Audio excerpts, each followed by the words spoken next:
Hello. Hello. Hi, Hi. honey.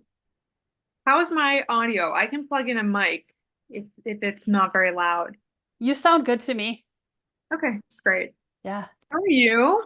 Hi. I'm good. I started the recording. Is that okay? Yeah, fine. Yeah. I don't know that I'll edit it, but I can if I need to. Okay. Hi. Wait, I wanted to capture the Jonah, excitement of us seeing each other for the first time. no, in a year. Yeah. Yeah. Yeah. Let me close some things out on my desktop settings. Yeah, Oh, your video's a smoother. little on delay. Um, yeah, I think I just have too many things running right Mm. now. So I have space. It's a good metaphor for my life right now. I have a lot of things, got a lot of programs running in the background, and there's a bit of a lag mentally Got uh, it. in the RAM of my life. Yeah. All right, let's see if that's any better. Yeah. Did that fix it? Oh, great. Yeah, it looks like you're more consistent face Okay. instead of like robotic. Yeah. Yeah.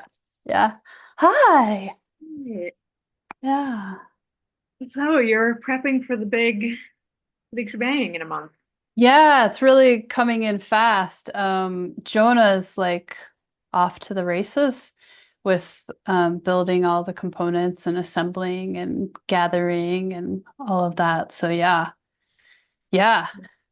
Yeah. I've been meaning to message Jonah back, and if he sees this, I'm so sorry, Jonah. I Please take that metaphor about my RAM being too slowed down and everything being delayed. I am a bit lagging on a lot of my communications right now, but Got uh, it. slowly in my way, getting everything ready to go, and we're here. Right. We can talk. Right. Yeah, and I'm so grateful that your ability to take time for us to gather. Maybe let's start before I get too zhuzhing on my fangirling about you. Um, can I share your birth chart for folks? Oh yeah, go for it. Yeah, okay. Um, and maybe as I'm doing that, do you want to like tell us your name? I always feel like I'm going to say your name wrong, so I'm afraid to say it. Yeah, it's so tricky. And it's the worst if you read it more than you hear it said. And then Ah, it like imprints as the red pronunciation. So it's Brynja. The ah, J is like a Y. And I've had many very close people in my life calling me Brynja for many months, mm, 4 years into our relationship. So it doesn't faze me at all if anyone gets it wrong. great. That's kind. Yeah, so this is Anyone your ever get your chart. name wrong? Am I saying your name right? I just Nameh. Hmm. Nameh. That's a beautiful Yeah. name. Oh, thank you. Yeah. It's one of those and I think the reason why I so resonate with your frequency and what you pass in your publications, in your educational materials, and your who you are as a person is how I experience you as very shamanic. Um, and yeah, so that pinged to me as a detail because I wasn't born with the name Name. It came in a song, Ad Gure Name, which is a Sanskrit word, and it's one of those chant songs.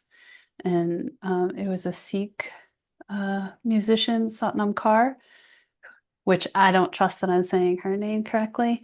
But Deva Premal and Miten also sing this Sanskrit chant. And so when Satnam sang the song on a concert version, she said, "We sing Nameh, which means I bow. I bow to the gifts of the divine." That's so beautiful. And up until my Uranus opposition, I was very ho, ho, ho, ho, very much in my masculine and very much in my I call it my inner spike. Um,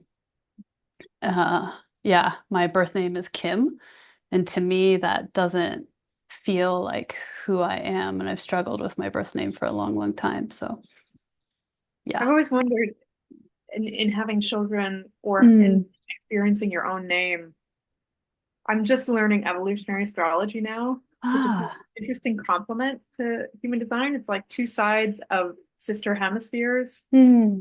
a little bit more like the plumbing, and one much more interpretive. Uh-huh. Um, and I was thinking, does you can look at someone's chart and see what they might identify Mm. with their sun sign and their rising sign name wise. And I feel Hmm. like my name, I was really lucky. The name that I have really perfectly aligns with my sun sign and my rising sign. Uh-huh. Uh, and thinking also like if I ever had kids, would I could I try and name them by looking at their astrology chart and saying what would feel good for them? Mm. It's an interesting thought process. Right.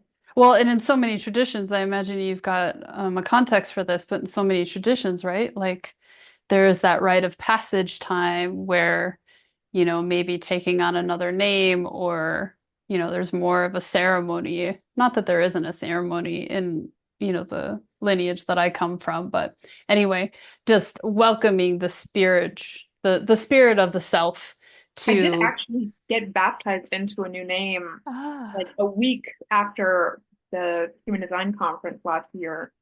It was a very busy month oh, that, wow. uh, but am part of the moon dance tradition in uh, Mexico, the moon Uh-huh. dancers, and on your fourth year you get baptized. So I don't use it though. I'm very content with my name for everyday use. Luckily, Yeah. it's a nice thing. But it is I imagine it can be really hard to not have a name that fits your Mm, inner experience of yourself. yeah. Yeah. It's interesting. So here we are gathering as we're about a month away from the Santa Fe Human Design, High Desert Human Design Conference. And this will be your second year as a presenter. And what I've been curious about, like, I fangirl about who you are as a person because of all of your publications. Um, just, as I was new to learning human design, I wanted something to kind of help me anchor into more of the components. Like your Incarnation Cross book was really supportive in that your deck, the human design deck, was really great because I was struggling with gates and I was struggling with channels. And then the animal totems, because what I love about the animal totems book is how it brings together Gene Keys, I Ching, or I Ching, however you say it, human design, and then you felt the animals. Is that right? Yeah, As you were preparing for that book, or you had a process around that? yeah. And that's just my interpretation. I know other people have associated other animals with the gene keys or with the Mm, gates or the hexagrams, and this was simply my associations because my deepest divinatory practice and my oldest divinatory practice is animal archetypes, animal symbolism, mm, and and it just started to happen that it started to match up the archetypes and the symbolism of these animals that are used to kind of guide you in your life mm, and the symbols of the I Ching, which also guide you in life. And they're like two different languages that both have meanings that coincide. And it started actually the first association that I ever made for this book was with the 28th hexagram or ah, gate or gene key. And I was reading in the gene keys about totality and walking alongside fear and befriending it in mm, our lifetime. And something clicked for me because the animal totem associated with fears, through the way that I learned it, there's many different interpretations, is the rabbit. And I had never understood that. How could there be a positive symbol for fear? And when I read it in the gene keys, I said, that explains what I'm missing in mm, understanding this animal symbol. And so then every time I would see the rabbit, I would link it back in my mind to the gene keys. And Mm, then when I was learning the human design gates, I would be ever, I mean, it's very difficult to remember them initially. mhm, And if I had it associated with an animal, I mm, could immediately integrate it. It was going much quicker. And then this just kind of started naturally associating in my head with a system I already knew and mm, matching it with the symbol that had a similar meaning. mm, But the challenge of that book was the I Ching, the Human Design Gate, and the Gene Key sometimes are very similar to each other, and sometimes they're kind of different. mm. And how can I match an animal symbol to all of those, even if they're a little bit different? What's the core thread there? Yeah. Oh, I love hearing that backstory and that context for how that book formed or how your trajectory of Like my that context for how that book formed or how your trajectory of. Sorry, I think we were a little bit on delay there. Yeah. What were you saying, dear? sorry. I still think I'm a little bit blocky. It's coming and going, but we had some time there where it wasn't. I've been having great service up until this point. Mm, What's what's going on? Hope for the best, I suppose. yeah. Um, anyway, sorry, were you able to get that story? Did it come through? Yeah, what you were saying, yeah, I got Okay. that for Okay. sure. Yeah. Yeah, and I was offering my gratitude for you giving more of the context for how that came into, its nucleus and its growth and its evolution. Yeah. So while I have your chart up, one thing that's super curious for me to ask you is how was it that human design and you found each other or met each other? Yes. Kind of randomly. I I had been called to do a very serious apprenticeship in shamanism. So I Mm, had found a shaman and he had said, come live with me as full time as you can in over in France, and you will participate in everything we're doing here. And before you get here, before you move in and you quit your job and you leave your life back in America, you have to buy this textbook of human design and you have to know human design before you get here.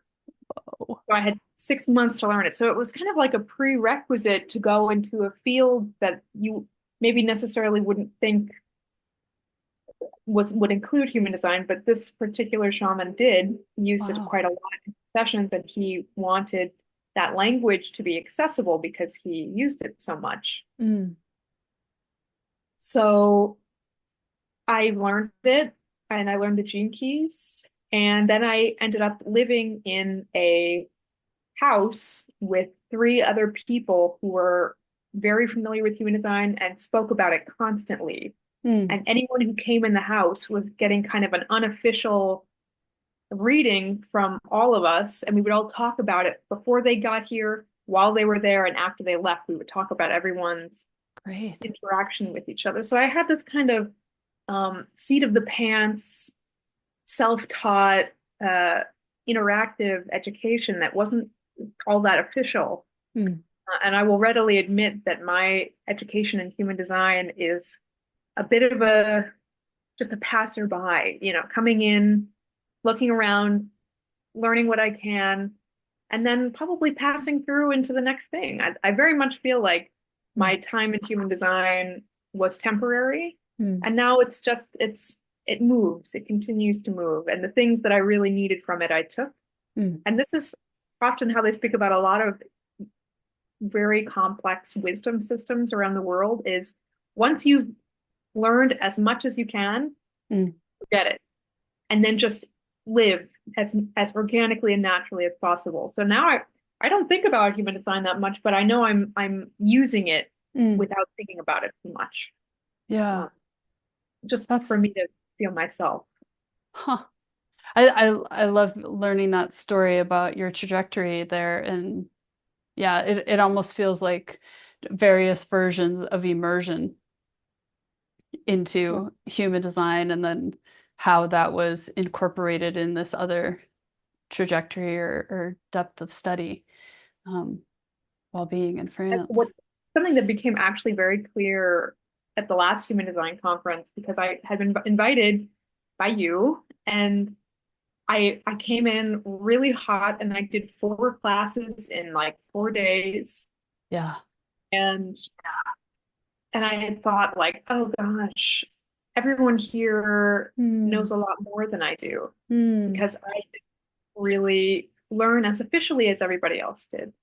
And I'm going to embarrass myself or get chewed out for not having this very official Hmm. understanding of human design. I've got maybe like a more the way I explain it to people who come to me for readings is we're not necessarily here to get into the nitty gritty.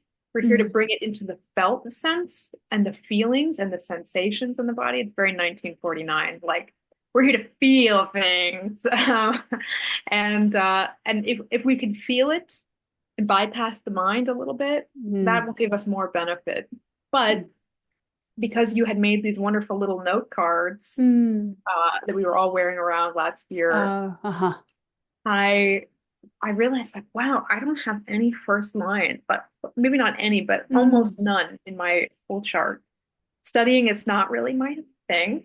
Yeah. Uh, and I have a ton of fifth lines. And I kind of realized that uh, perhaps my time in human design is just uh, passing through, Hmm. providing a piece of the puzzle that I can provide to others, and then getting out, Hmm. provide the solution and then taking off. Yeah. And that felt really good to see it that way. I love that. And I'm curious if you noticed, I mean, it sounds like your first, the birthing process of meeting and sitting with human design was very auric. You had the aura experience of somebody who was in their study or, had been experimenting for a while. And I'm curious if having the experience last year of being among 100+ people, not all at the same time, but all of these people who are very much able to speak this language, like, did you notice something in your experience of Weird these of people who these are also people studying in the who same, are or also studying in the same, or are you getting that feedback? Sorry, that was are you feeling getting weird to that my feedback? ears. Sorry, that was feeling weird in my ears. At all. You're Oh, good. that's weird. Okay. Do you track what my question, what I'm asking? How it was being around people, being in the community where everyone's talking about it. I mean, it's lovely because Yeah. it doesn't happen in your real life almost Mm, ever. At least since I stopped living in that house with a bunch of analysts. But I actually found it even nicer than living in the house with the analysts because that was kind of insular. There was mm, one type of approach that was being used that I didn't actually necessarily love. mm, I found it rather dogmatic the way that I mm, had learned it. And I was so surprised that at the conference it was not as dogmatic. It was very open-minded to interpretations and ideas and different ways of using it. And of course, there are people that really want to stay exactly by the books. There are people that want to stray into other ways of interpreting. mm, But there wasn't like a mm, anger about either one. And that was really refreshing. I was actually very, very scared coming mm, into the conference that mm, there was going to be that kind of hostility of mm, the the content that I was bringing was too heretical, uh, mm. and that didn't happen. In fact, it was the opposite. It was lovely. Beautiful. Yeah. Well, before we get to what you're speaking about this year at the conference, I'm curious to return back to your publications. It'd be interesting for me. I could have looked this up. I don't have too many one lines in my first lines in my design either. I'm curious, like, what was the trajectory? Was it the animal totems, then incarnation cross, or how did that flow? Yeah. Well, before I started my business, I actually did make the human design deck for me, Ah, right. and I made a couple of copies, and they were horrible. I mean, everything was misspelled. It came in a bag, and I wasn't expecting anyone to buy it. And then Mm, people did start buying it. I was horrified because mhm. it was so badly made. Way before those, yeah, all Oh, different illustrations, all different texts. Um, well, maybe not all different, but for the most part. And so I took it off the shelf. But then Mm. a year or two, 3 years later, I had this enormous impetus to create animal totems in the I Ching, which is Uh-huh. I had been wanting to make that for years.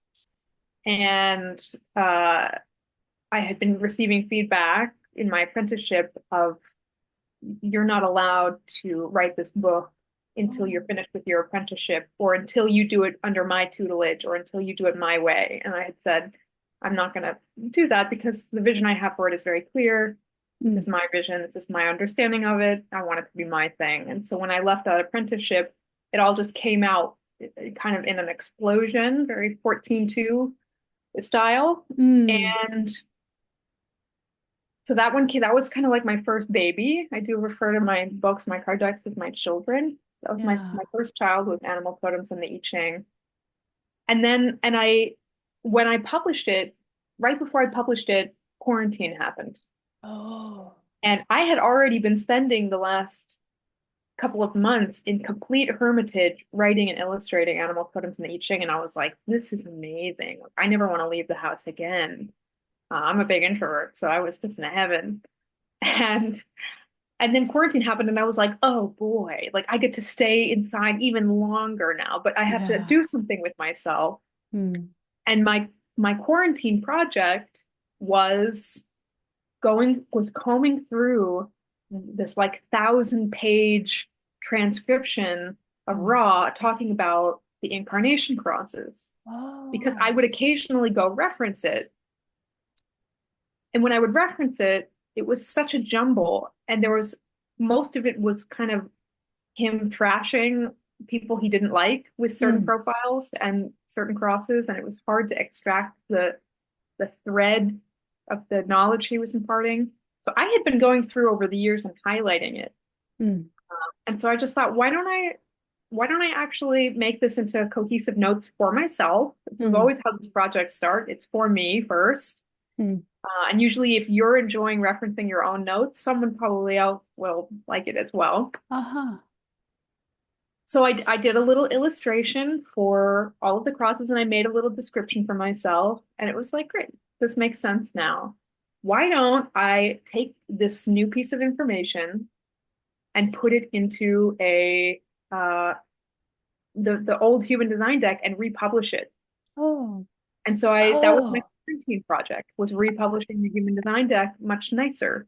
Mm. So that came out right after I did Animal Totems and the I Ching. Yep, those are the incarnation cross cards. And they Yeah. make up the bulk of the deck, actually. Mm-hmm. And then I went and I spoke at a different human design conference right when that launched. And Ah.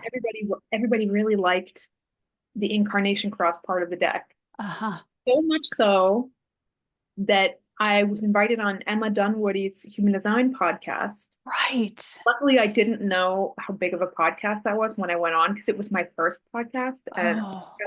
I was still kind of getting used to speaking. I'm still getting used to it.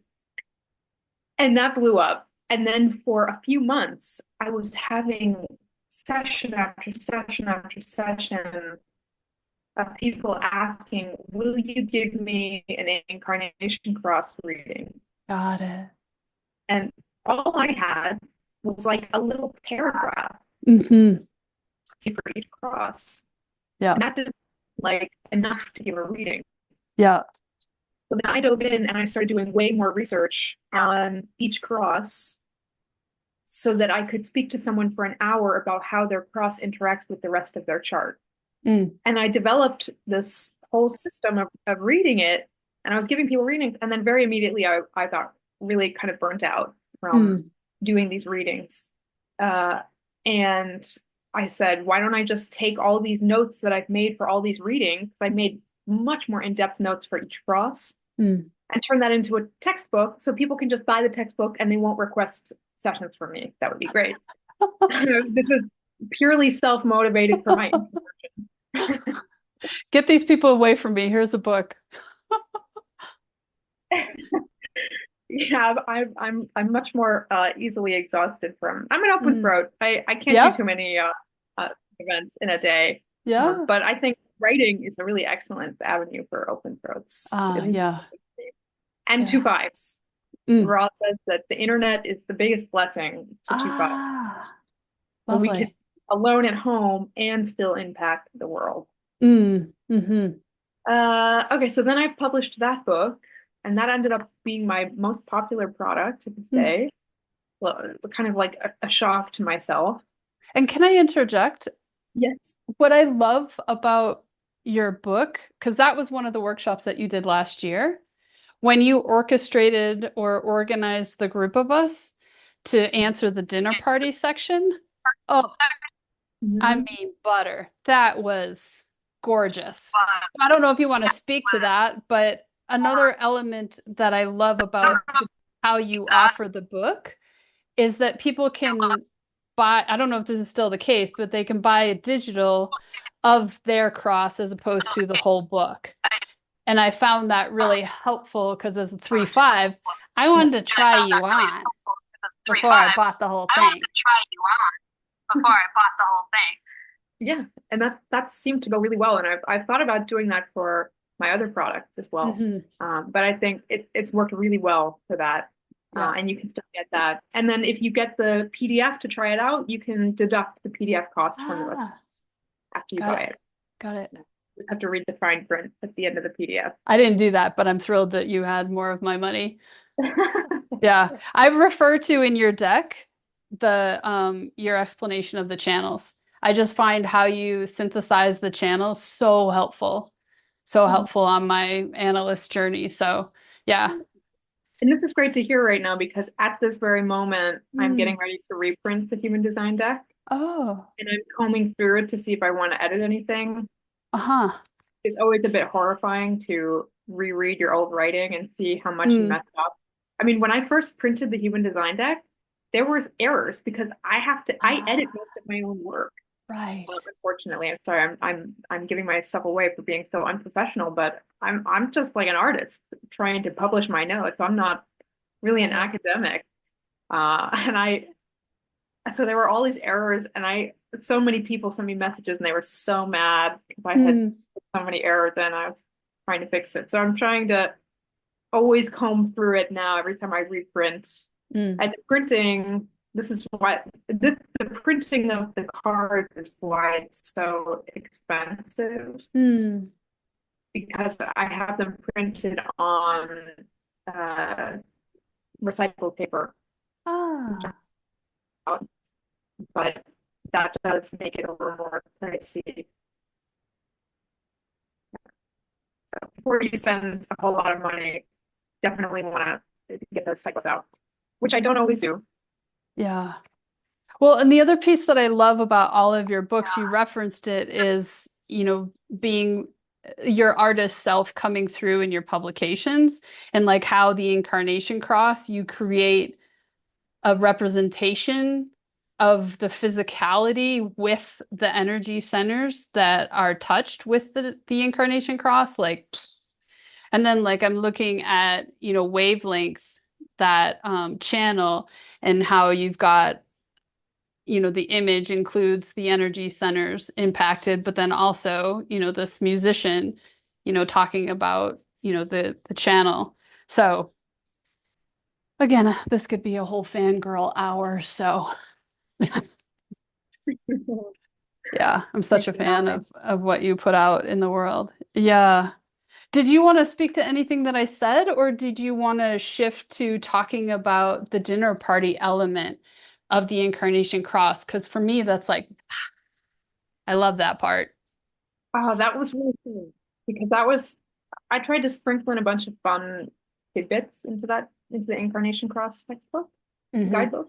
And as I'm writing it, I was thinking, oh, how fun it would be to be in a room full of people and only interact with them through the thematic of your cross, Mm. why this person has come into your life. And during the workshop at the Human Design Conference, I did get the moment to kind of be the puppeteer Yeah. and pair people together. I think I even went so far as to the first round, I had the generators go pick who they responded to. Right. And that's how we paired people up. And then the second round, the projectors went and felt who they wanted to interact with. And the manifestors just did whatever they wanted. Yeah. And the funniest part about the end of this part of the workshop, because it seemed people were into it, and I was so happy that was working. And I was sitting with a woman who was talking about her cross, and I want to say she was cross of the Clarion, which is Mm. like big boys. I think she was a manifestor as well. And Mm. at the end of our time doing that, I got up and I was like, "Hey, everybody, we're done." Nobody heard me at all. I was like, "You guys, please." And I just look at her and I said, "Can you use your manifestor voice and get everyone to circle up again?" And she was like, "Everybody." And everyone immediately stopped. And it Yep. was, it's so nice when you can be held and supported by your Mm. throats. Uh, Yeah. and that was a wonderful workshop. Yeah. Well, and the question, so what I'm trying to point at is, with each incarnation cross, you're naming a question that in, say, a dinner party experience, symbolizes or anchors the essence of what that cross is. Yeah, the idea is that when we meet people, the Mm, usual go-to question is, "What right. do you do?" And we ask that because what we're really kind of asking is, why is it important for me to be talking to you? What is Mm, it that's important about what you're doing in your life? If you are an artist, oh, that's great. I'm looking for an artist. If you're a scientist, that's great. I'm looking for a scientist. But often this sometimes misses the point of why we're actually interacting with someone. And if mm, you think your incarnation process as something that someone else needs from you, and right. everyone that comes in your life needs a dose of your cross. So what if instead of saying, "What do you do?"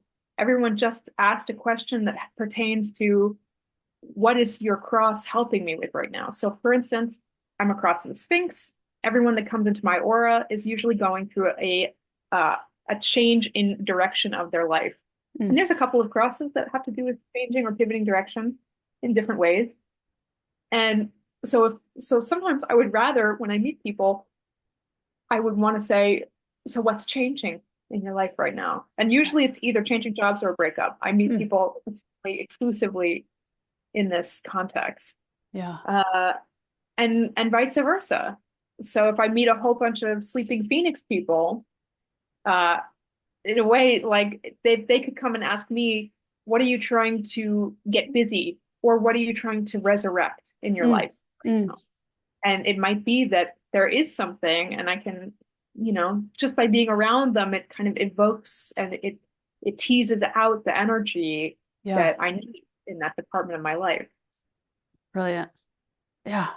That was such a mind-blowing thing because what the other piece that's interesting about that workshop was um I hadn't noticed that section of the Incarnation Cross book. So it was like here it was, I'm referring to this book and this material, and yet I hadn't looked at that spot. So it was like I bumped in it in a third line way. I bumped into the new experience of this material that I was reaching to in so many ways. So it was really cool.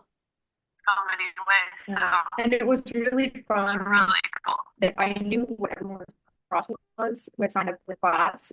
You and Jonah were so on the ball that I had everybody's information in a spreadsheet before I Yeah. got to class. So Yeah. I had come to class with like an attendance sheet.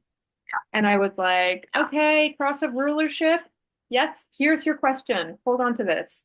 Yep. Okay, cross of the Clarion, here's your question." That I Yep. felt like I was my most teacher. I felt like the closest ever to that experience. It was really fun. Cool. Cool. Yeah. Yeah. Yeah. And it was a full room, Yeah. so yeah. Anyway, I'm talking about something that's not going to happen this year. So, and it wasn't recorded, so we can't refer back to it other than engage people who are present and can share about their experience. And I'm wondering if we want to shift to talking about your latest book, because that's, I believe, the theme or the subject matter of the talk you'll be doing this year in September, correct? Yeah. Yeah, I think so. And it's kind of a follow-up to one of the talks that I Oh. did last year. As yeah, yin mysticism. And I Hmm. had thought about maybe I should make a dedicated Dine zine or something just for human design and yin.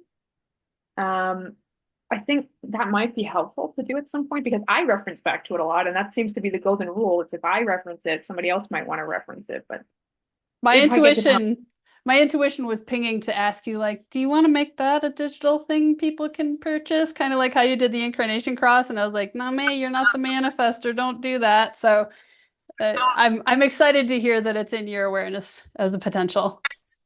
Yeah.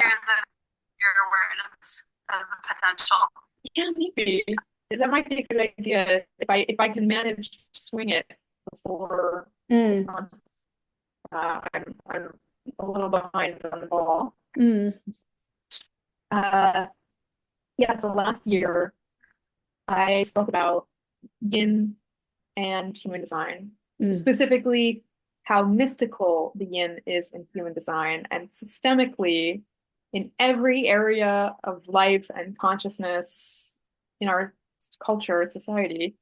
Things that are yin are usually either underappreciated, we don't put value on them, mm, or we fear them. We don't want them. mm. And that also goes for the yin parts of our human design chart. Right. So how often have you heard someone say, oh, there's a lot of white in my chart. That doesn't look good. Like Mm, even immediately, they don't know anything about the chart and they see the empty, they see the parts that are yin and receptive, and they don't like it. mm, And my whole goal of this book was talking about how the parts of any cycle, anything that is yin and feminine, contain equal, if not more, mystical and spiritual importance to gaining mastery over yourself, over the world, over your interactions with the world. mm, And that the more you cultivate the yin, the more control and mysticism and sageliness that you have uh, in the rest of your life. mm, And it was hard not to, when I was writing this book, not to start applying that to human design because I was mhm, thinking about yin in every area of life. And I have all this human design history. And it was giving me this totally new perspective mm, of chart and also feeling terrible that I feel like there's a misunderstanding mm, of the areas of our chart that are yin or the energy types that are yin and that they're being undervalued or treated as less and self undervaluing. mm, So projectors, reflectors, and anywhere that you have openness in the chart. And the whole goal of that last talk was to go through each area of the chart that is yin and like blast it with value, to like mhm, open up and teach, because that's what you have to do with yin. You have to really illuminate and put attention that this is very important. This is mm. extremely valuable. This must be protected if you want to have a good experience with you and everyone around you. This must be the thing that we are cultivating and protecting Yeah. and not forgetting about and treating with utmost respect and reverence. Mm, And that was the goal. And interestingly, the first time I talked to a very high level human design analyst about this, mhm, they hated the idea. They they ripped me to shreds about mm, it. mm. And I wrote it anyways. Good. Yeah, it was. I'm not. I'll admit this book was a bit insane to write, and it might not have been in its, you know, finalist form when it came Mm, out. Uh, mm. but it was. It bent over backwards trying to get these thoughts out, and it came out how it came out. Uh, but yeah, and it was really well received at the conference. Mm, Really well received, yeah. and I've gotten since then continuing contact with people who had seen it and said that, especially reflectors, feeling much more appreciated, much more comfortable with their openness. Yeah. Uh, and so I was thinking, because of the positive response there and also the confusing nature of the topic, it Mm, might be nice to try and do a follow-up of similar information, yeah. maybe just casting it in a different light. Yeah. That's the plan so far, but I could also talk about anything else that I know. I told Jonah last year I feel like I brought everything that I know Uh-huh. and I gave it. And now I'm feeling like perhaps there's nothing left for me to explain. However, the yin mysticism topic is so hard. It's hard for me to wrap my head around. Mm. And if it's hard for me to wrap my head around, I might as well continue to try and refine it so it makes more sense to me and everybody else. Yeah, and um just a data point, like there's maybe, I mean, because I'm doing the charts again this year, so I'm seeing the repeaters versus the new. And so there's probably, I don't know, want to say either half new people or like a third plus of new people. Um, yeah, and I experience, human design teachings or concepts. I need it multiple times. That might be my quad left nature, but it helps me to hear it again. And I'll say there's so many elements to that talk last year that really landed, and then I did that post workshop with you, where we went into the material and maybe spent more time with the material in ways. But the two places that I really had gratitude and fondness for was how you spoke about being an emotional authority person, so a yang solar plexus, with a parent who is a yin solar plexus, so undefined solar. And so that concept, and then also the concept of how where we're yang, we're the masculine, we're the container, the holders for the yins in our life. And my doing mind was like, oh, that's what I do. Okay, good. Like I loved that um, to sit with and support in my trajectory. I think it makes you hold the places that you have that power with more responsibility, and it feels good. It Yeah. feels really meaningful to have a little bit of discipline Mm, in areas where we have weight to throw around. And I think that's really important for yeah. anything that's young. And from every every man that I've talked to who has Mm, done any kind of training to like cultivate and discipline their masculinity, that's how they speak about it. It's, mm, you're bringing purpose and meaning, and it feels really good to hone it and protect and custodian. uh, it's beautiful, and I love that we all have so much synthesis of masculine and feminine in our physical body, in our energetic body, in our personalities, in our brain, and mm, also in our human design. And mm, there are places where we can say, look, there's actually a lot of masculine energy here. Let me make it strong. Like, let me push it. That's how you grow your masculine energy. You push it to overcome obstacles. mm, And the way that you grow your feminine energy is totally opposite. You don't push it. mm, You praise it, you support it. And that mm, was kind of the goal of the talk that I gave last year, was to praise, like deeply praise all these feminine areas. mm. Uh, so I think that's the idea I'm going in for this talk that I want to do this year, is maybe focus a little bit less on the praise of the feminine side. I mean, it's always important. I think it's more important to praise the feminine than to, you know, discipline the masculine. Mm. Uh, but maybe that's what I might do, is I might talk a little bit more about uh, really good conduct in having a defined center Mm. in protecting those around us. Something like that. Lovely. I'm excited. Yeah. I'm excited for how it evolves in you and what comes out. Yeah. Yeah. Yeah, because I wonder if you feel a response. Could you speak to what you said about your responsibility as a defined emotional center with an undefined? Like maybe not using your, Yeah. because I'll just transparency, like my mom, I'm defined emotionally and my mom's an undefined solar. And that was a place where, it didn't work. And so to hear you speak about your experience, and I'm not trying to cross a line if you don't want to go there, but it I was use really this all powerful, the time. Yeah. Yeah, and I'll probably speak about that exact same story mm, because it really drives it home. It's a great mhm, example, and I probably will repeat myself a bit from the last right? talk.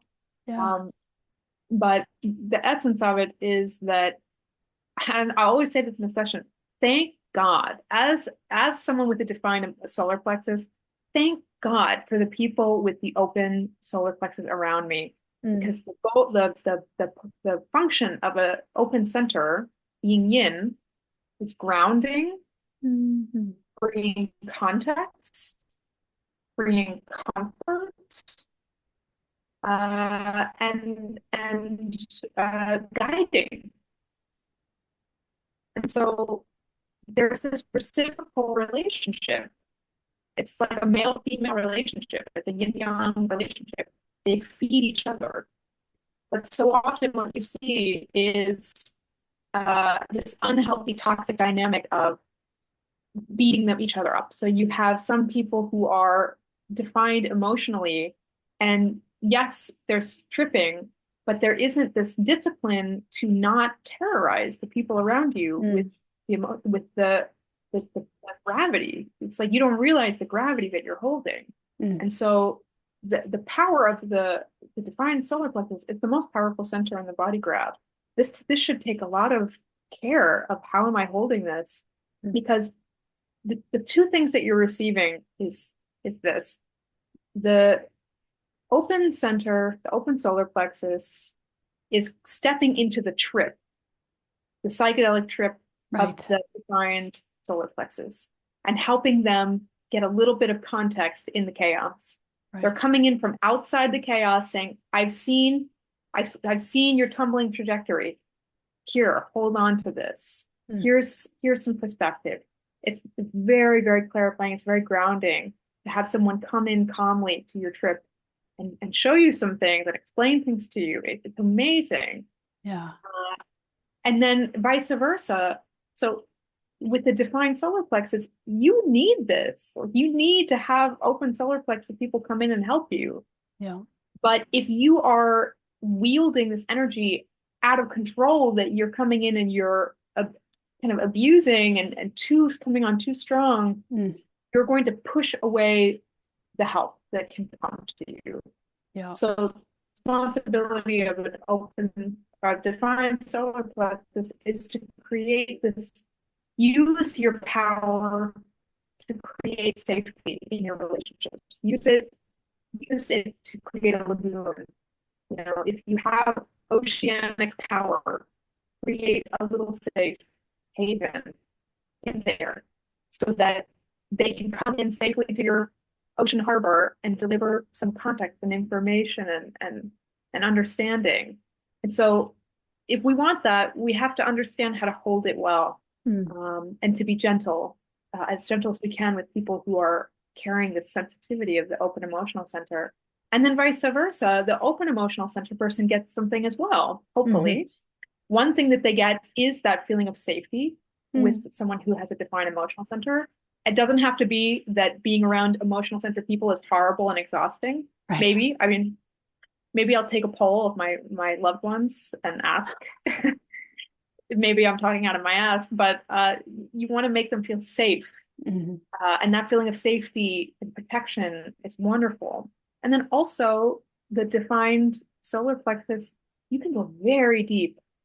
You go very, very deep into the emotions. And sometimes, from what I've heard from open emotionals, is that sometimes they want to go really deep, and you can go with them down, Mm. Mhm. take them down into that depth, and help them access it, and then come back up with Yeah. them. And so they can access a depth that they might want to go into if it feels safe. It's such a beautiful relationship between the two, and each one of the centers has this. Mm. and I'm still fleshing it out. Mm.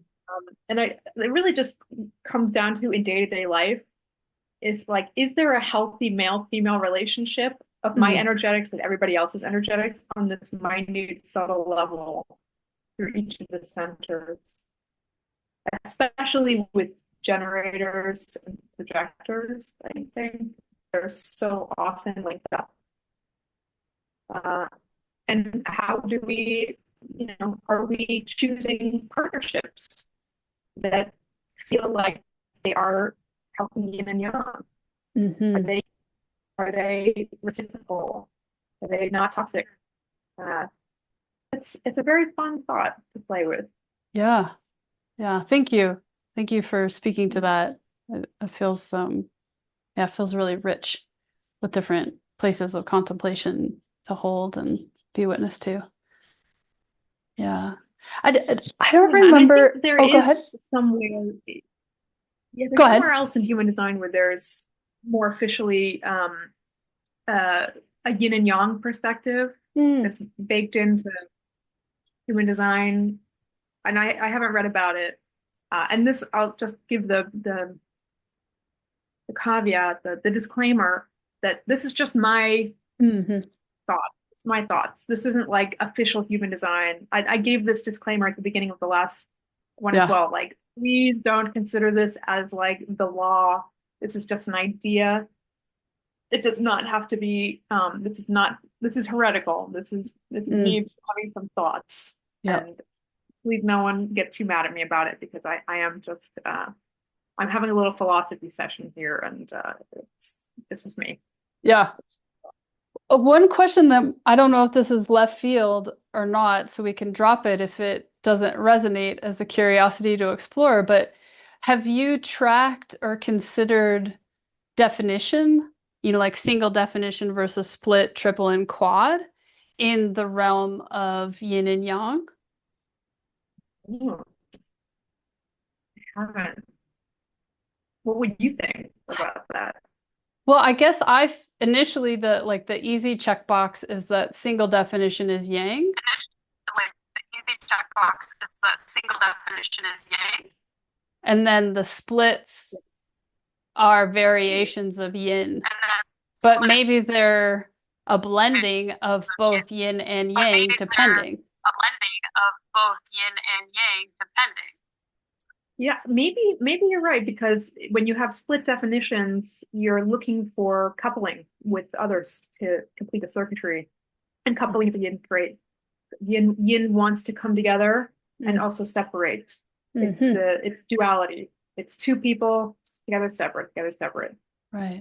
So in my perspective, separating and joining and marrying are both yin qualities. And Hmm. just being in oneness, in complete unity oneness, it's more of a yang trait. But yeah, I Yeah. think you're probably right about that. Because even like as we're continuing on this theme, I'm thinking of like 6 and 3, better to be free, 9 and 0, nowhere to go. Like I feel like they're, I don't know, book two, but it could be a whole other place of consideration that is just landing for me to ask here. I don't know. Yeah, probably. The other areas of human design that I've thought about with Hmm. yin is pretty much just um, variable, like Ah, just right and left. Right is so clearly yin, left is so clearly yang. right. But I haven't gone very deep there. And then also the idea of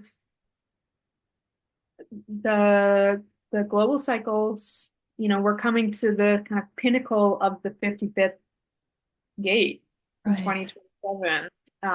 And that's saying we're getting to the most young place in the cycle. That is what the 55th I Ching talks about.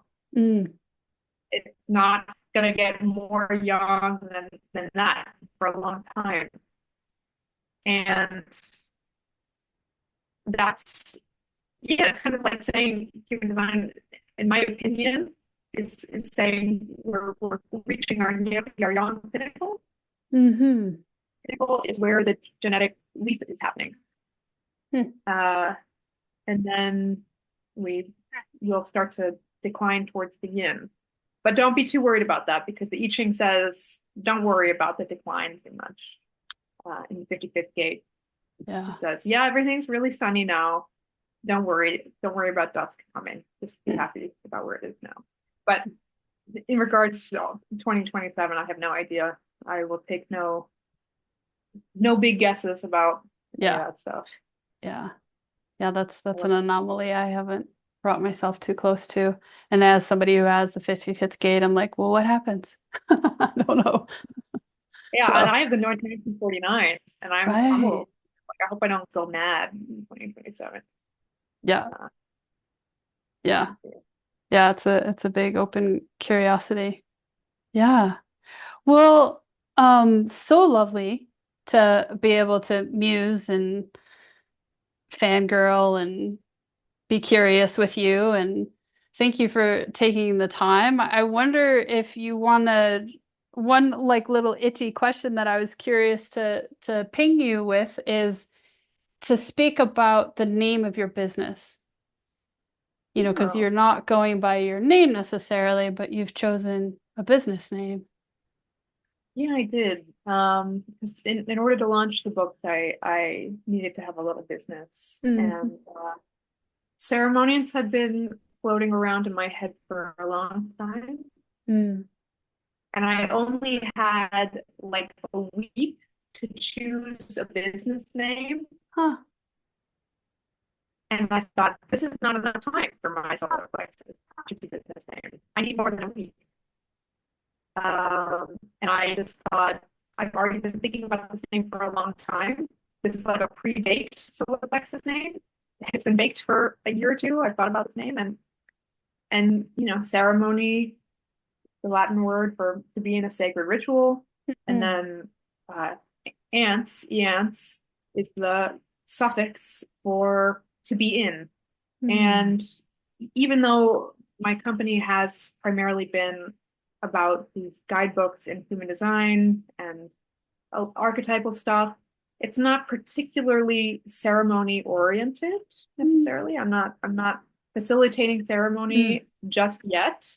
I might in the future. mm. But I like that because it sometimes feels that archetypes and symbol reading and gathering information, very Gemini, that is shamanic in a way. And it might Yeah. prelude ceremony. To work with archetypes is also ceremonial in your whole life. Yeah. Life is filled with archetypes. Yeah. That makes it ceremonial in itself. And it also felt like a reminder to myself that down the line, this work that I'm doing might become more ceremonial. Mm, It might transform. And I'm figuring that out right now. At the moment, I'm a 14 too. I mean, and a Sphinx. I half the time I have no idea what direction mm, I'm taking. It's just a big chaotic, freaky mess mm. of new passions and new directions all the time. But the moment I'm entering into the visionary art space, Mhm. which is kind of shamanic art, psychedelic art in this world. And as always, as usual, my generator hasn't given me the memo of exactly what is at the end of that path. I say, girl, it's just kind of like putting the breadcrumbs down. Mm, And I'm following the breadcrumbs and the art's coming out. I had thought to myself, I wonder if there's something I can do with the art at the Human Design mm, conference, but mm. that idea didn't bake in time. So maybe for Yeah. this time that won't be there. But Yeah. it's something's happening. Well, Something's I happening. love, go ahead. I have been considering at some point teaching a class where you paint your archetypes of your astrology. Mm, So I'm almost like having this like lovely breather from human design in astrology. I don't know how many other people have gone through this experience of being yeah. just in human design for many years and then getting into astrology for the first time and being like, whoa, this is nice. Yeah. This is so different. Yeah. And I love interpretation, so I'm having a blast. Mm. But the archetypes, these blueprints of our experience and Mm. our soul's plot line, and painting them out, but Mm. also having the opportunity to learn your archetypes and then work through the therapy of getting to know them through painting them. So Mm. that could be a very interesting idea one day. Yeah. And as you started talking about that, my like yee excitement face was like, I'd love to paint my design, Face was because like, I'm split. So I think of it as like I have two islands of life force and they kind of, well, not kind of, they function differently. So what does that look like or how could that be represented in an image? what does So that look that like, feels or exciting. how could that be represented in an image? So that feels exciting. Yes. All the Maybe next thoughts. time. Yeah, Yeah. all the thoughts. Yeah. Well, and to your naming this space of um your paintings, I've been loving what you're sharing on Instagram. Like to be able to experience or get snapshots of where your painting world is going and what's happening there has been such a lovely experience to be witness to. Thank you so much for bringing us in, those who follow you. Thank you for saying that. It's been a little terrifying to Ah, hear that. Uh, mm, it's baby steps. hmm. Uh, and nobody signed on for wanting to start seeing all of my posts and my art. I just hard launched it this year Yeah. on my 31st birthday. Ah, Said, okay, here you guys go. My North Node is in the fifth house, so this is where we are now. got it. Got it. Got it. Uh, Yeah.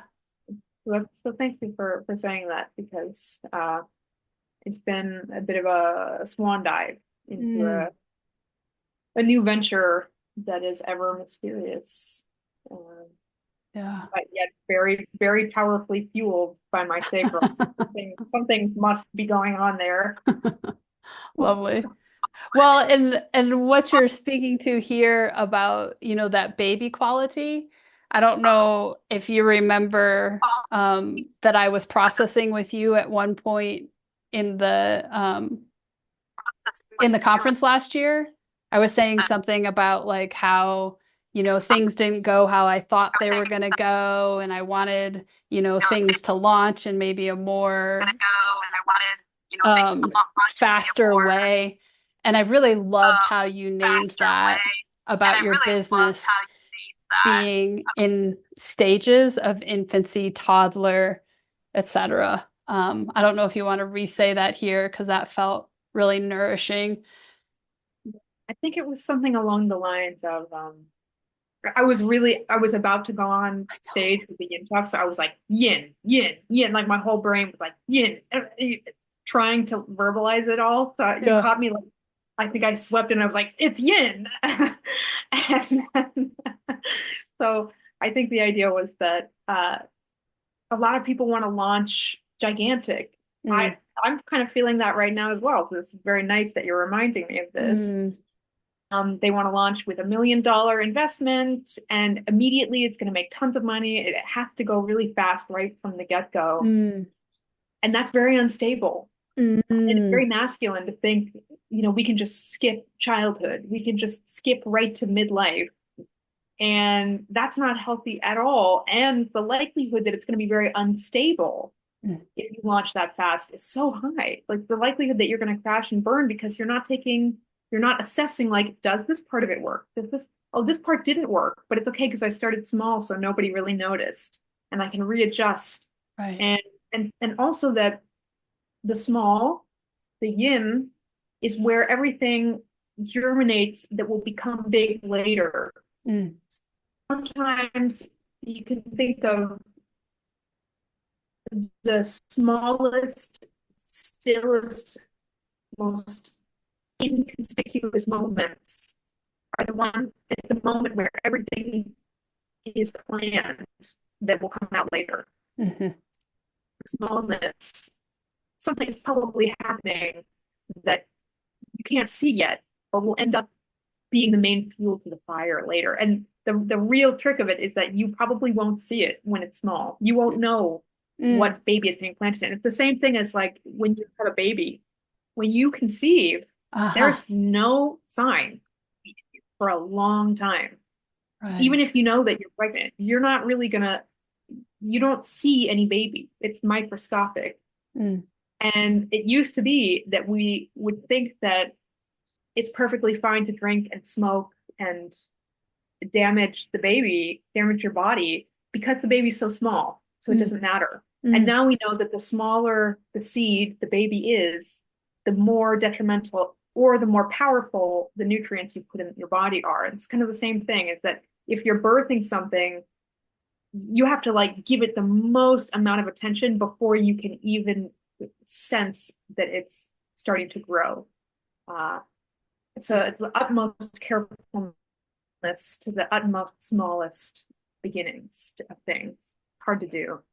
And you Yeah. can even continue that further to say that before you even begin, when you're in a bardo, when you're in the something has ended, but you haven't even started the next project, while you're just thinking about it, that's actually even more important to Mm. have very careful, loving intention, because that's Mm. where you dream up the whole thing that's going to happen. Mm.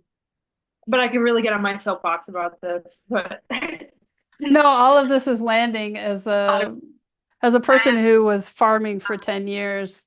When the seedlings were in the hoop house, it was such a delicate space. You know, a disease could come in and take them down so fast.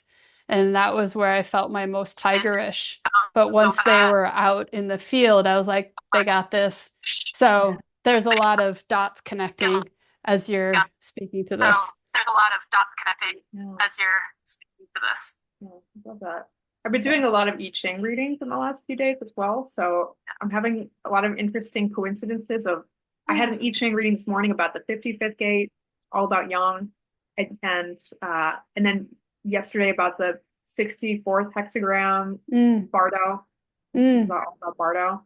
mm. It's like it's very serendipitous. I keep talking about the same hexagrams in all these different situations. So synchronicity, that's good. We're doing the right thing. Right? And the right Right. Yeah. Well, I'm thrilled that you said yes to joining again in 2024 and can't wait to see you.